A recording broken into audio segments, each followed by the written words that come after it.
Thank you all again for joining today's webinar brought to you by the Tribal Law and Policy Institute and the Tribal Judicial Institute at the University of North Dakota School of Law. Today's webinar is titled Judicial Ethics and Professionalism in Tribal Courts and will be presented by Stephen Elpivar, consultant with the Tribal Judicial Institute. I will now turn it over to Stephen to introduce himself and to get us started. Well, thank you, Chantel. Hello, everyone. It's nice to be with you again.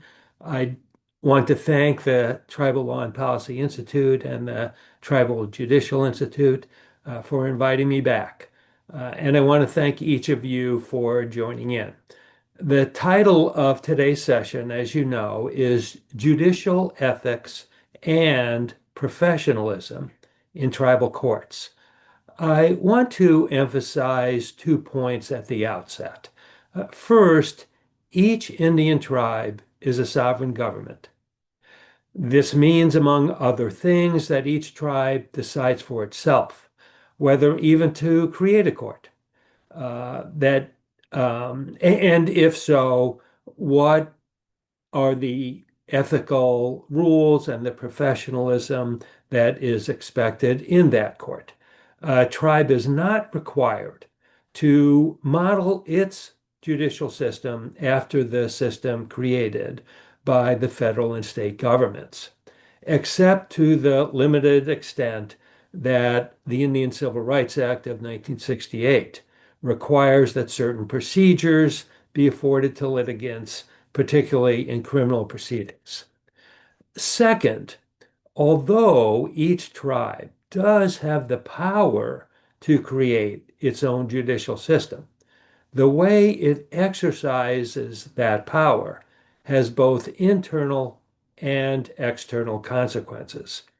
Internally, any government, tribal or otherwise, that has an unethical or untrustworthy judicial system will inevitably lose the confidence and allegiance of its citizens. A government cannot assure justice unless its judges are fair and impartial. And thus, there is a huge internal cost when a tribal government does not guarantee a reliable and fair judicial system. There also is a huge external cost, a heavy price to pay. And we don't have to speculate about this because it's already occurred and we have seen it. White judges and legislatures have retaliated against Indian tribes that have adopted or are perceived to have adopted judicial systems that differ from the federal and state systems.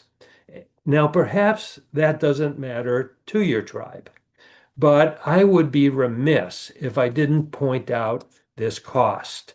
For instance, in 1978, in Oliphant versus Suquamish Indian Tribe, the Supreme Court held that Indian tribes may not exercise criminal jurisdiction over non-Indians. As a rationale for that devastating ruling, the court relied on what I believe is demeaning, if not racist, language, inferring that non-Indians might not receive a fair trial from an all-Indian jury. These non-Indians, the Supreme Court said, would be prosecuted by Indian tribes that were employing, and I quote here, their own customs and procedures, thus insinuating that these tribal customs and procedures could deprive a defendant of due process and civil liberties. Another case on point is Strait versus A1 Contractors, decided by the Supreme Court in 1997. Strait was a damages case stemming from a car accident that occurred on an Indian reservation involving two non-Indians. But one of those non-Indians, the plaintiff, was the wife of a tribal member. She lived on the reservation, and their children were enrolled members of the tribe. despite the wife's close tribal connections and the tribe's own inherent interest in resolving this on-reservation dispute. The Supreme Court described the tribal court as an unfamiliar court to the non-Indian defendant and barred that court from hearing the case. There are many other examples of this attitude, and here's just one more. In 2001, in Nevada v. Hicks, the Supreme Court barred a tribal court from deciding even a civil case filed by a tribal member against non-Indian game wardens who had allegedly come onto the reservation, searched that member's own home on the reservation, looking for evidence of a crime committed outside the reservation, and found no such evidence. Here again, the court insinuated that it would be unfair to the non-Indians if they were subjected to a different set of rules that are followed in the state and federal courts.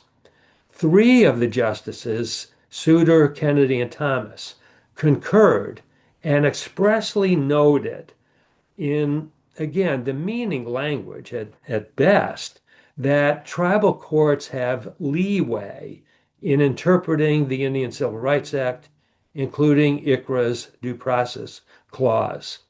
The concurring justices then said, citing to a study conducted 25 years earlier by the National American Indian Court Judges Association, and I quote, "Tribal courts also differ from other American courts and often from one another in their structure, in the substantive law they apply, and in the independence of their judges."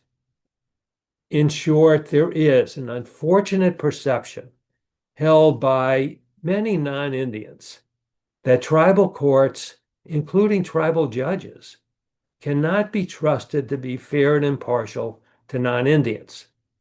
This perception persists despite the fact that there is no empirical evidence that any such bias exists.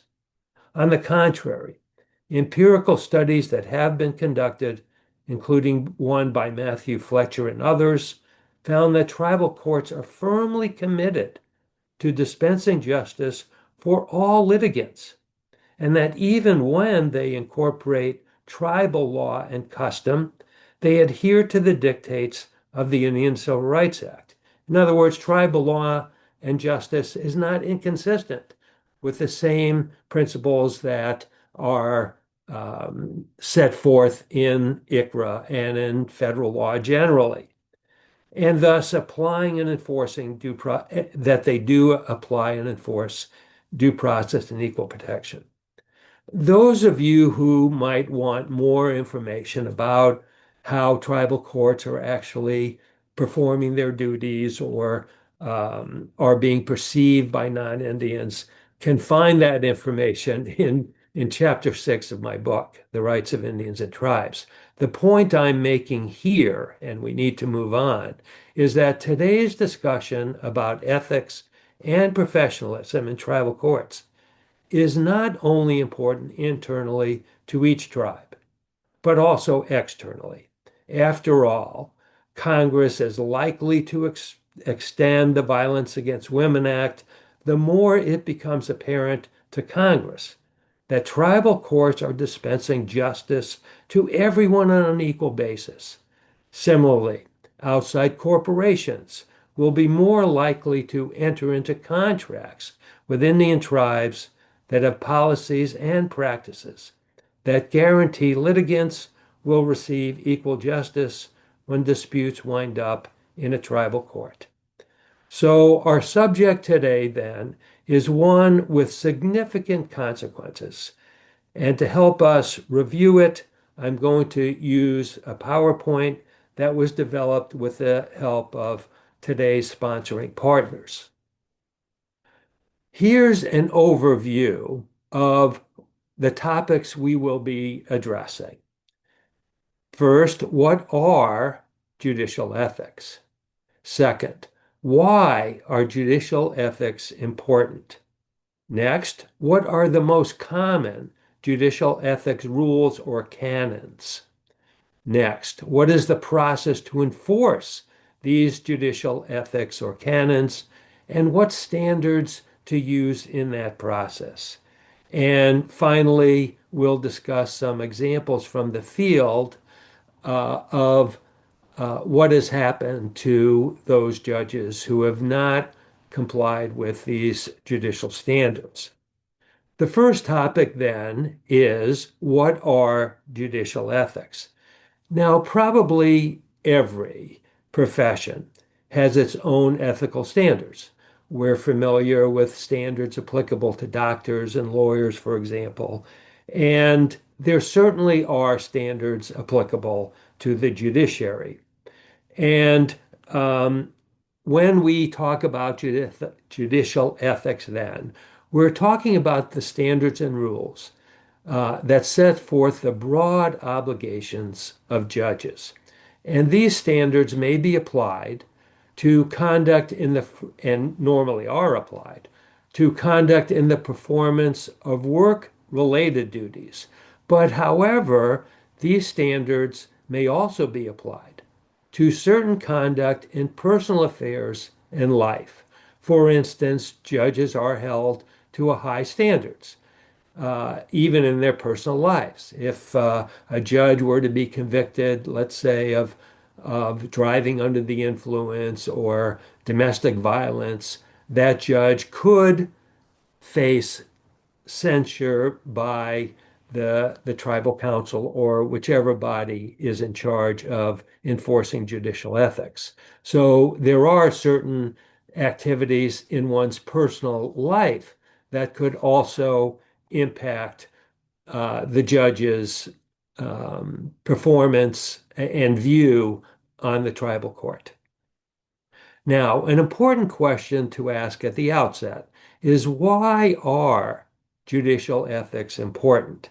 And there are many reasons. Here are several of them. One, and I briefly referenced this earlier, a fair justice system is essential to uphold public trust in the government. This is just common sense. All of us, I'm sure, would look askance at any government in which judges were notoriously subject to bribery or unfair influence, public opinion. So a fair justice system is essential to all of us in a fair society. And if judges are unethical, then a fair system is impossible. Ethical judges help ensure a number of things, including adherence to the rule of law, the protection of human rights. That's one of their most important functions. After all, it's even conceivable the South might still be segregated if it were not for justices on the U.S. Supreme Court that looked beyond public opinion and did the right thing. Predictability and stability, accountability, peaceful and proper dispute resolution. So judicial ethics are important for a host of reasons that go to the core of our government. Now let's take a look at some of the most common or typical judicial ethics rules. And I want to briefly mention the fact that we will now examine 5 canons or rules of judicial conduct. And these canons have a long history. They're certainly not my canons. The American Bar Association, the ABA, developed the first set of judicial canons in 1924, later amending them in 72 and 1990. In 2007, the National Tribal Judicial Center, NTJC, in Reno, Nevada, funded by the Bureau of Justice Assistance, created what it called quote, the sample tribal code of judicial conduct. In creating this model, the NTJC relied on the ABA canons, and it explains this in its introduction. Relied on ABA canons, some state canons, and some tribal canons. And the preamble of NTJC's model code states in its first sentence, this is a template to help you create a code of judicial conduct for your tribal court. The five canons that we're about to review were taken directly from the NTJC's model code. These same canons are contained in the code adopted by the United States Judicial Conference, applicable to federal judges.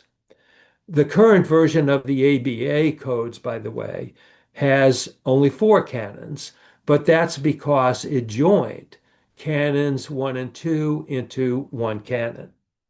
Now, your tribe does not have to adopt these five canons.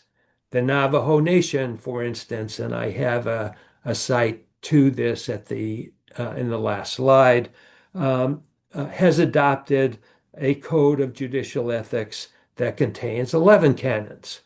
There's a number of tribes have created various judicial canons that either are fewer or more or greater than these five. But in this presentation, we will be using the five canons contained in the NTJC model code. And here's the first canon. A judge should uphold the integrity and independence of the judiciary. All five canons are exceedingly important, and this certainly is. The responsibility does fall on the judge to uphold the integrity and independence of the court.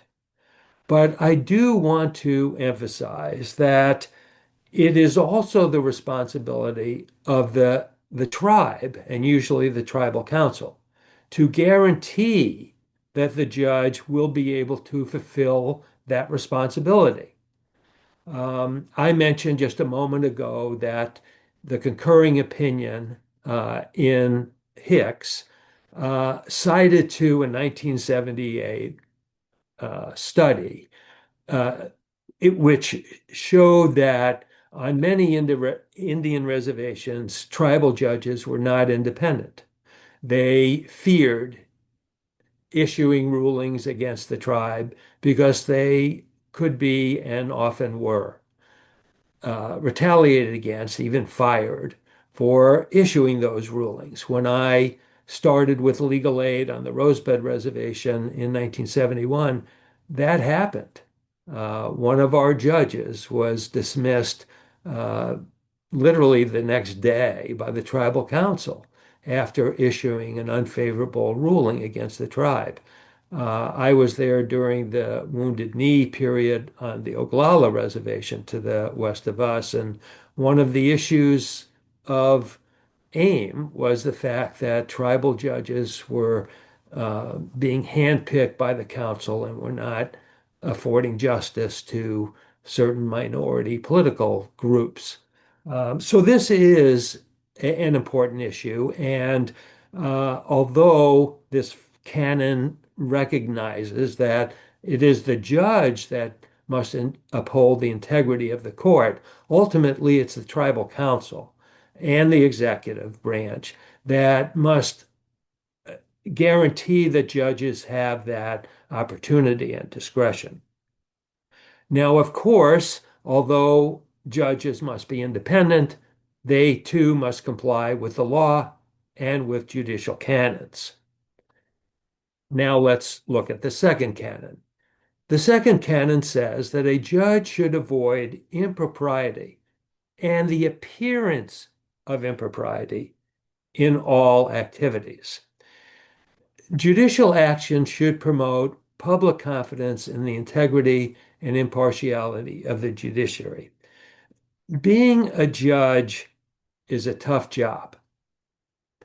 And someone really shouldn't accept that job unless they're willing to endure the public scrutiny that goes with it. You're held to a higher standard, both professionally and personally. Public confidence in the judiciary is eroded by irresponsible or improper conduct by a judge, even outside of the courtroom. Being a judge can be an isolating experience because you may have to stop attending events or activities that you have enjoyed and that are important to you just because other people could question it. So an important canon recognized by the ABA almost a century ago is that you not only have to avoid impropriety, but the appearance of impropriety, which is an exceptionally high standard. Canon number 3 is that a judge should perform the duties of the office fairly, impartially, and diligently. And a judge should be faithful to the law and not be swayed by partisan interests, public opinion, or fear of criticism. This is probably the easiest canon to understand. It's the core value of a judiciary. It's what we expect from a judge in a court, that a judge will decide all matters objectively and consistent with the law.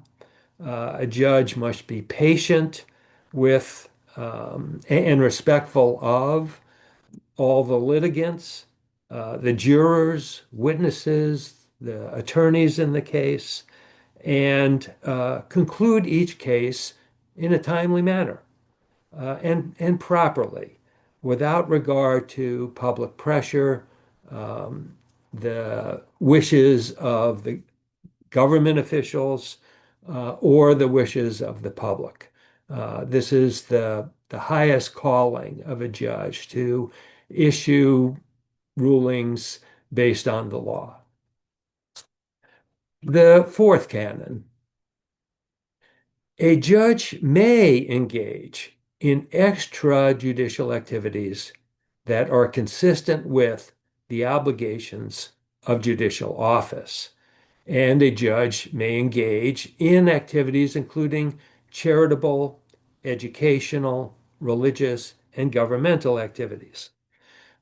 Being a judge, as I mentioned, can be an isolating experience, but you are not expected to enroll in a convent or a monastery either. There are many activities that a judge can still engage in, both law related, such as teaching or speaking or writing about the law, um, as well as non-law related activities, such as participating in civic, charitable, and religious organizations and events. Indeed, judges are in a unique position to make a contribution to our society. And it should be expected that they will do so. And it's unwise to expect judges to be hermits and not contribute what they can to our society. The fifth canon says that a judge should refrain from political activities.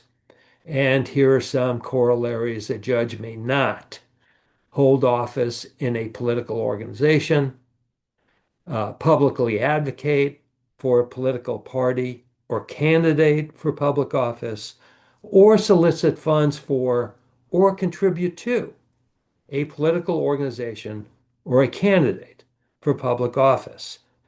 Now, often people are selected or appointed as a judge due to their political affiliation or activities. But once they put on that robe, they must abandon all political activity, even contributing to a political party, and both act and decide their cases without regard to politics. The next topic that we will discuss is what should be included in a tribal canon, in tribal canons of judicial ethics.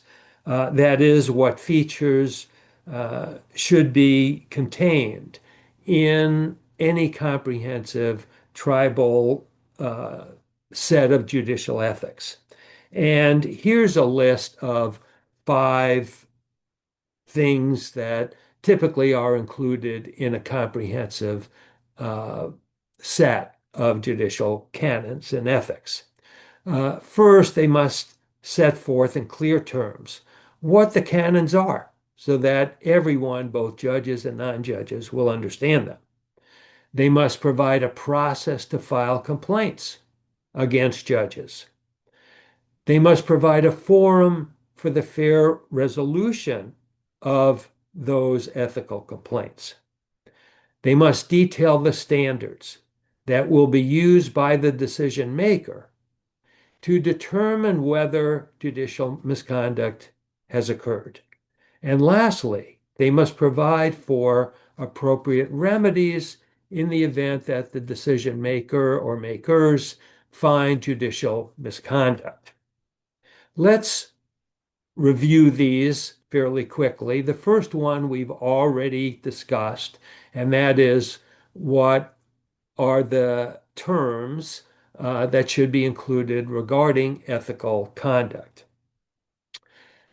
The next is that each tribe has the right to establish its own process for accepting judicial complaints. So there needs to be a process for filing ethical complaints.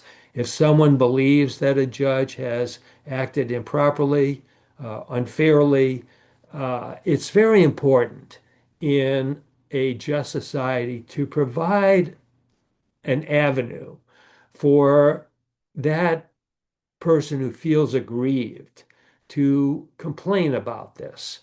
Otherwise, it's like steam in a tea kettle. If there's no way to vent out that pressure, it could explode.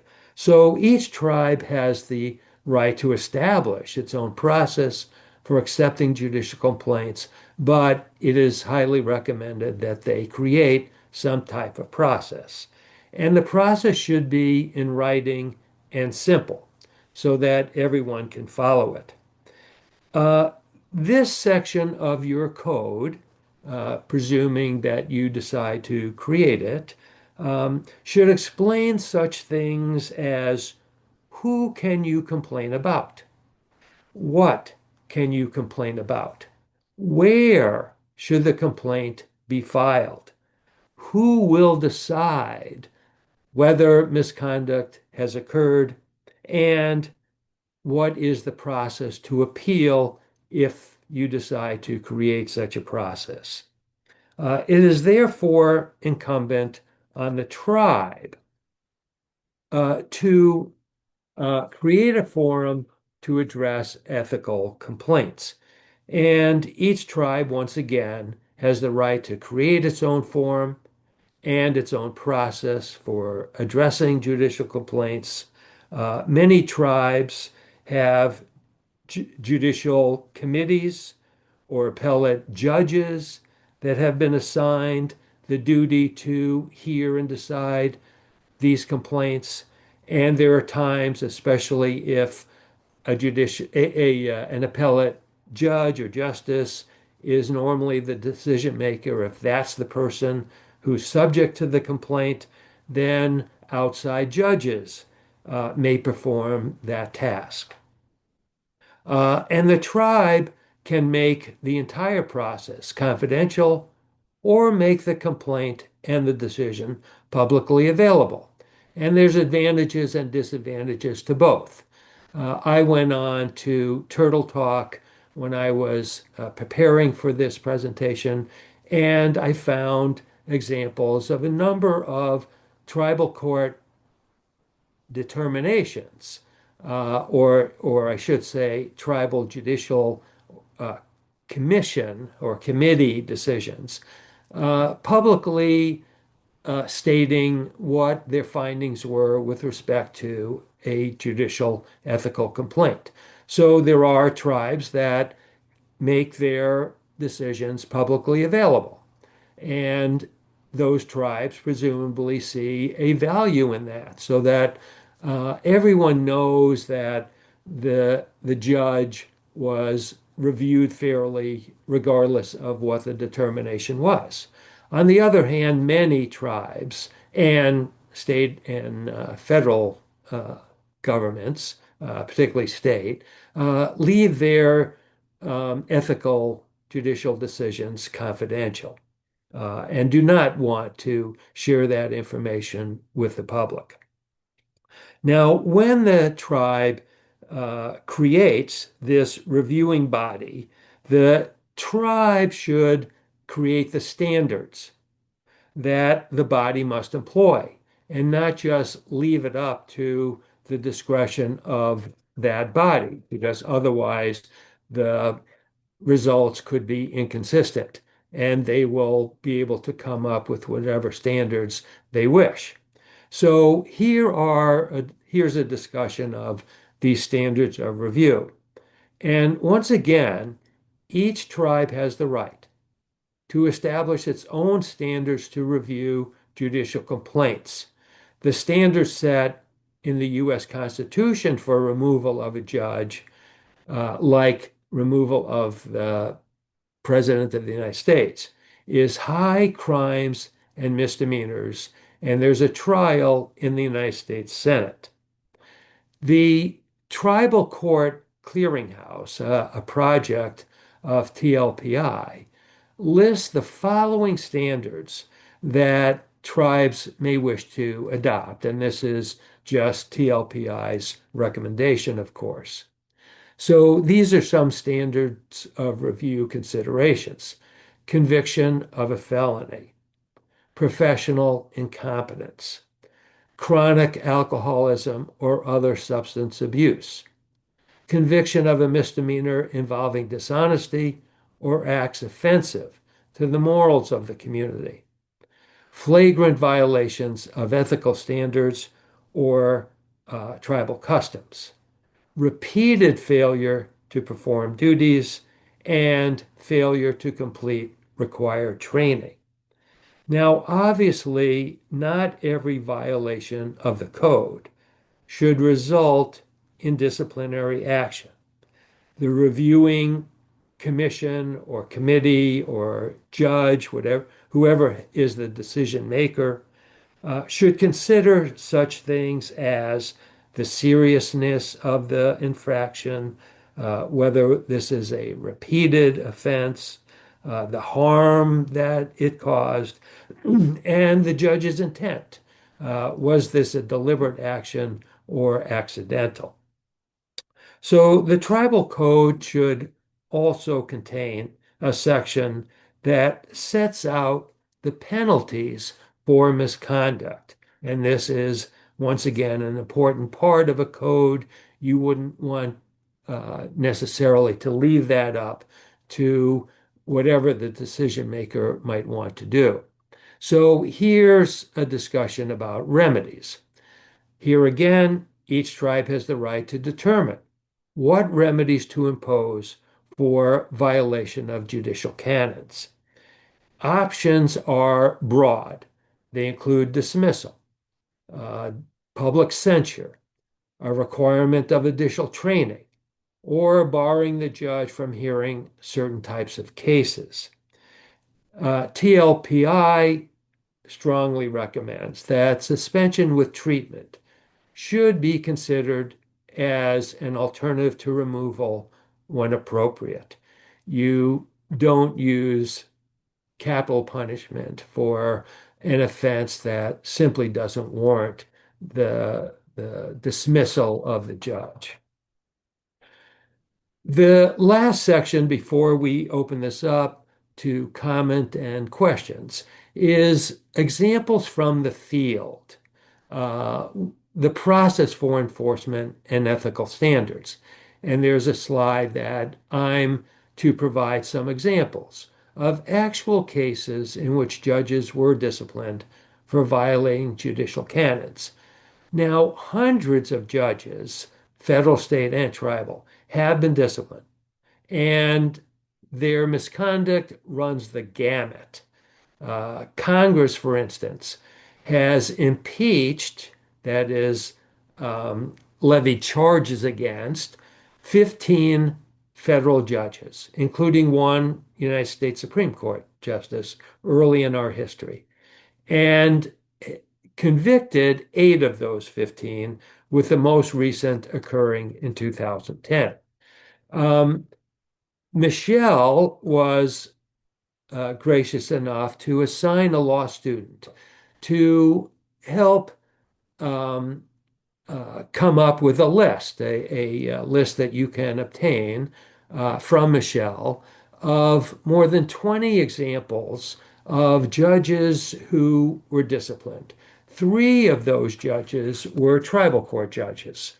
I'm not going, and these are publicly available, but nevertheless, I'm not going to mention the names of the judges or the tribes, but I will briefly mention the conduct that got them into trouble.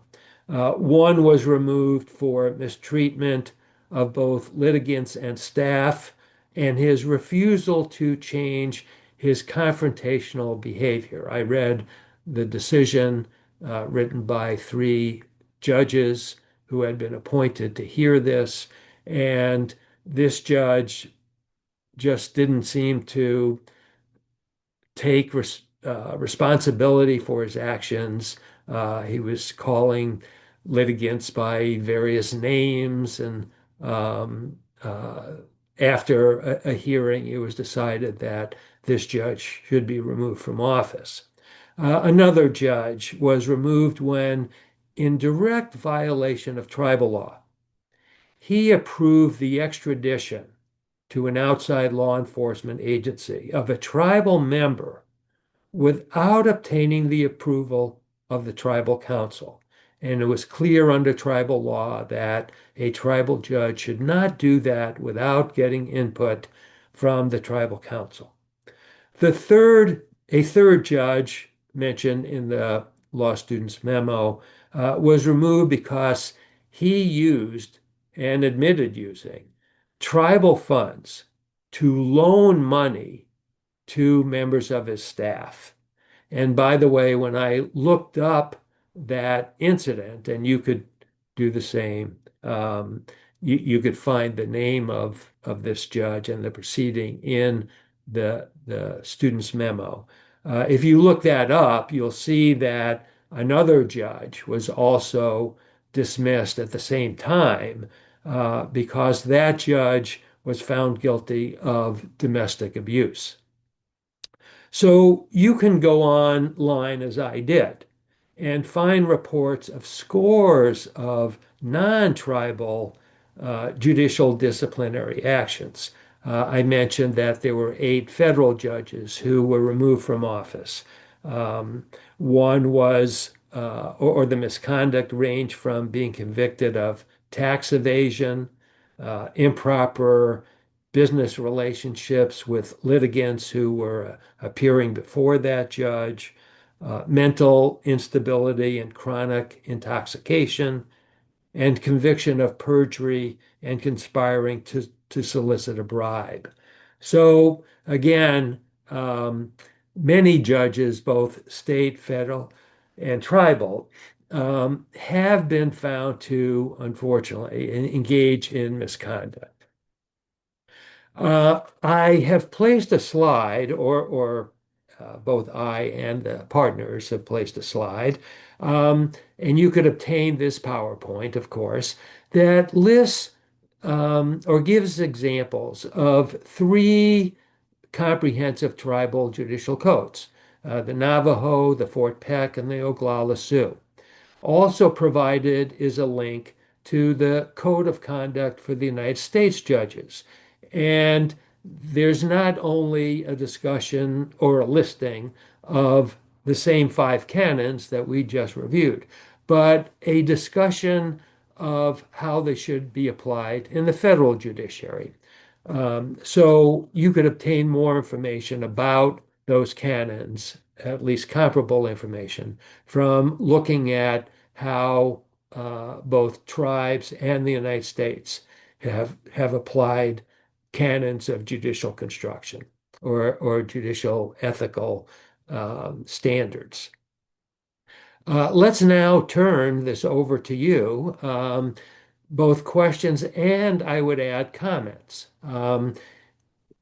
Many of you work for tribes that have comprehensive tribal codes. How are they working? Um, what would you recommend to other tribes? Or what questions might you have for me or others? So I want to thank you for listening, and I'd be happy to try and answer questions and also to field comments about information you'd like to share. Hi, Stephen. We do have a question, and it's kind of a combination. And if I'm misspeaking, Michelle can correct it. But the question is, how do courts handle cases involving tribal court employees that might be involved either like in civil or criminal litigation? And how do you manage the conflict or appearance of conflicts in those types of cases, especially if you're not able to get an outside judge to handle those situations? Well, I would find an outside judge. First of all, you would leave it up to the judge normally assigned the case to determine whether that judge should hear the case. I mean, there are situations in which a close connection or some sort of knowledge about a litigant or an attorney involved in the case would not result in recusal. And every judge should be responsible to make the right decision there. And if that judge in good conscience cannot hear the case, it needs to be heard by a different judge. There's no option unless you want to have that judge engage in misconduct. So every tribal court should have some process to anticipate these situations. It's inevitable that a judge will come up with a situation in which, an auntie or a nephew or a friend is a litigant in the case. I mean, tribes aren't normally that big, and judges know people. So there has to be some way for the judge to handle that. Okay, thank you. I'm looking to see if there are any other questions. And Um, again, I'd also be very interested, especially if there aren't other questions, for people to um, tell us what has worked, what hasn't worked. Um, we're all in this together, and I certainly yes, don't know the answer to everything either. yes, I agree. I will say, in my own experience, one thing that I could share to, kind of piggyback on what you were saying is we did have to have funding, for situations just like that. So if you needed to get a pro tem judge, to come in or work with in collaboration with a county judge or a state judge that you have a good relationship with that you could hire, as a conflict judge. Those are some situations, but again, that is like what you said, having that, kind of forward thinking of saying, in case this situation, God forbid, ever happens, we have the ability to contract with an outside judge. And sometimes you may have to have an attorney or a prosecutor come in as well, and especially if it's an employee, those are people that are generally working with in the court. And so even having a partnership with federal courts and attorneys may be useful as well, because if you had a situation where you didn't have a judge that could hear a case, even like, especially like if it was against a judge or involving a judge, you would have to have those contingencies in place as well. So there may be some creative things that you might have to do, but it's always good to have planning, and those relationships really do help. So if you can collaborate with other state or county judges or even federal judges, that's something to really think about. We did get another question in here just at the end. It says that, does a tribal judge have to have a law background? The judge is appointed every year in that jurisdiction, it sounds like. No, there are many tribal judges that don't have a law background.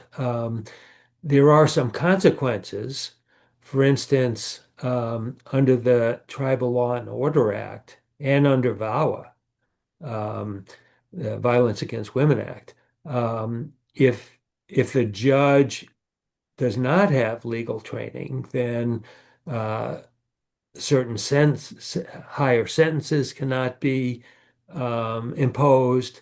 The tribe cannot arrest and prosecute a non-Indian under VAWA unless the presiding judge has a legal background or licensed is the key word, and that judge can be licensed under tribal law. Um, but um, there are certain things that a non a non-licensed judge will be unable to do, but there's no requirement under federal law that, or unless there is under tribal law, that the judge be law trained. Thank you. And we did have another comment that an agreement with another tribe could be put in place as well to hear conflict cases as well. And so that is something that would be something to consider as well. Yeah, good suggestion. And then Michelle, I know that you had a couple of good comments, so I don't know if you want to unmute and add that to the discussion as well.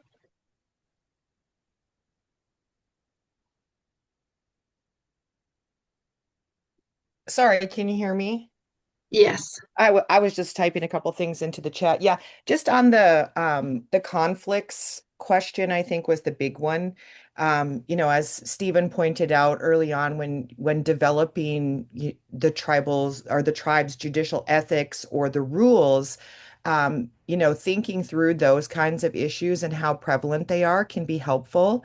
And, maybe carving out some provisions within your ethical rules that will give guidance to the judge on what to do in those circumstances, whether it is that they must always, under any circumstance, seek outside judge, whether they must demonstrate that they've made more than reasonable, such as active efforts to secure outside judge, that maybe there's a waiver on the part of the parties, and the judge is able to hear the case and remain fair and impartial. There are ways, I think, that you can carve some of that out within those judicial rules. Being cautious, though, because it can be a slippery slope. I think, as Mr. Pivars pointed out, that you would want that to be a very limited exception. Thank you, Michelle. Appreciate that. We do have a couple of other questions. So the next one is, how should a tribal court judge handle an ethical complaint against an attorney practicing before it if there isn't a policy already in place? Ooh, well, if there's no policy in place, and the tribe hasn't created one, and you have an actual situation, then you need to use your best judgment You can look to how other tribes have handled this situation or how the federal or state governments handle it, what tribal rules that apply in the next closest situation.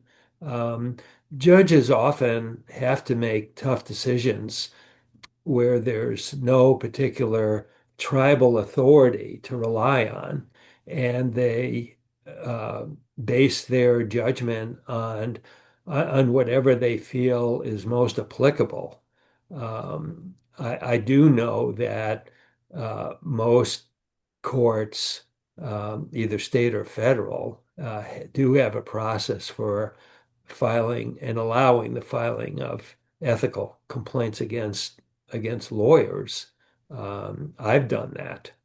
Um, and but if your tribe doesn't have a standard or policy on how to handle it, then you'll need to do the next best thing, and that is to come up with one that uh, you believe is most appropriate. Yes, thanks, Stephen. And I think sometimes those issues might be addressed through the tribal bar or the state bar.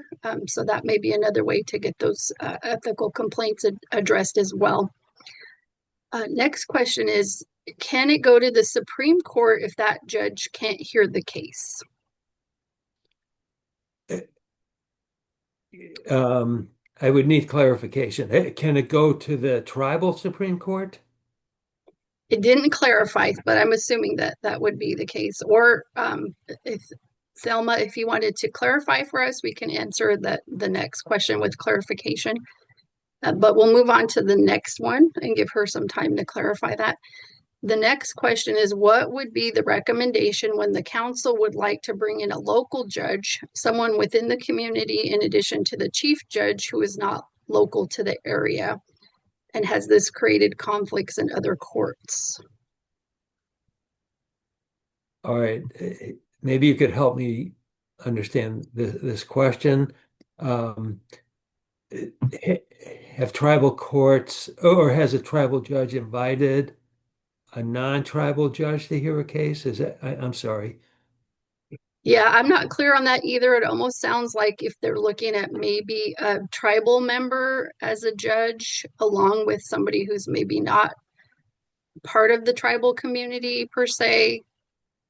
But we may need to get Well, the clarification on short that. answer is that every tribe should create standards uh, for judges, some sort of either licensure proceeding or training requirements. You know, normally you can't just say, "Well, you're a judge." Um, Okay. there has to be some standard. So uh, the answer would be yes, you could do it if it satisfies the tribe's requirements, and no, you can't if they don't. It sounds like the comment was added that it was maybe looking at a dual bench, like having two judges on the bench. So I think that could be Well, another there option. certainly are situations like appellate courts where there's more than one judge. So that in itself is not a problem. Um, it's just, well, what court are they discussing? And normally judges don't have the discretion to have somebody else join them unless there's a set process established by the tribe to permit that. Thank you. And as for the prior question on asking about going to the Supreme Court, it was specified, yes, the tribal Supreme Court or appellate court.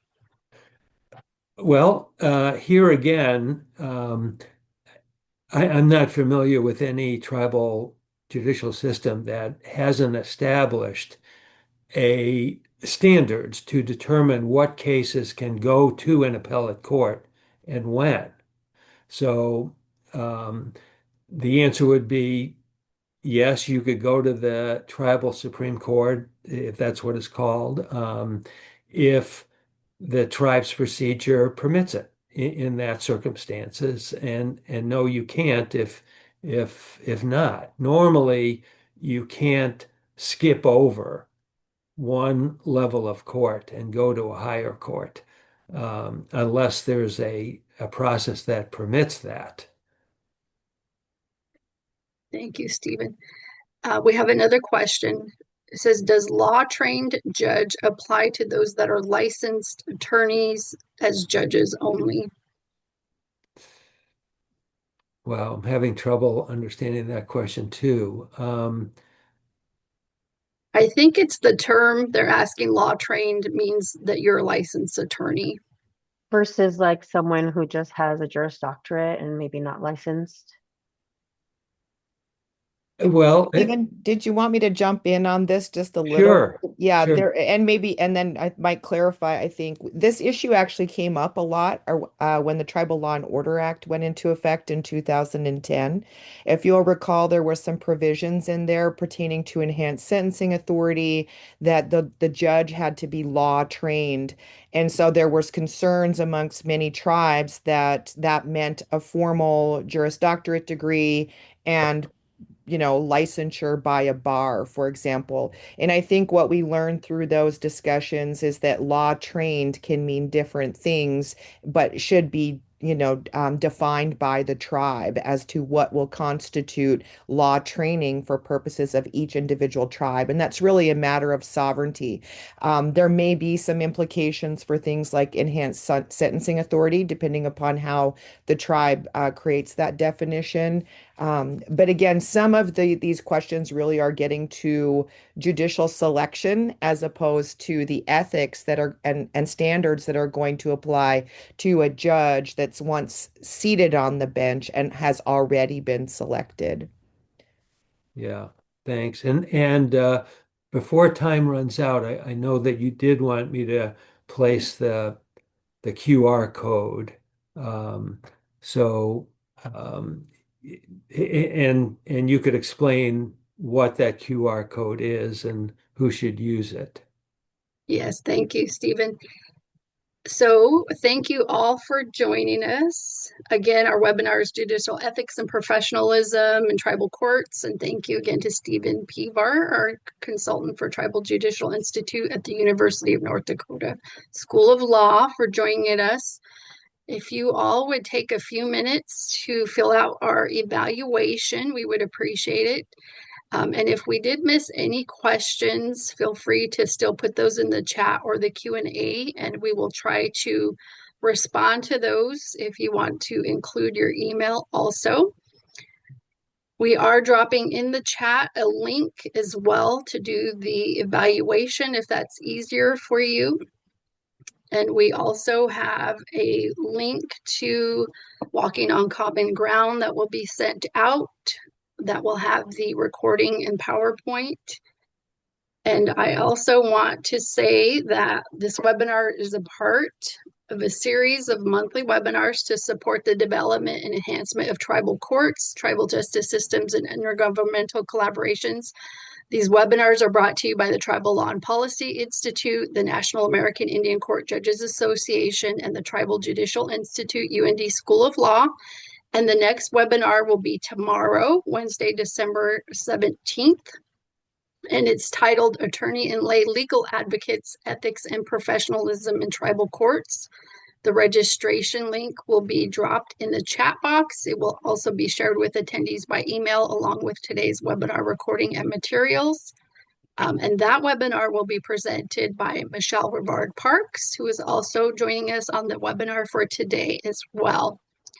So again, as a reminder, please fill out the evaluation. And thank you again for joining us today, and we look forward to seeing you tomorrow.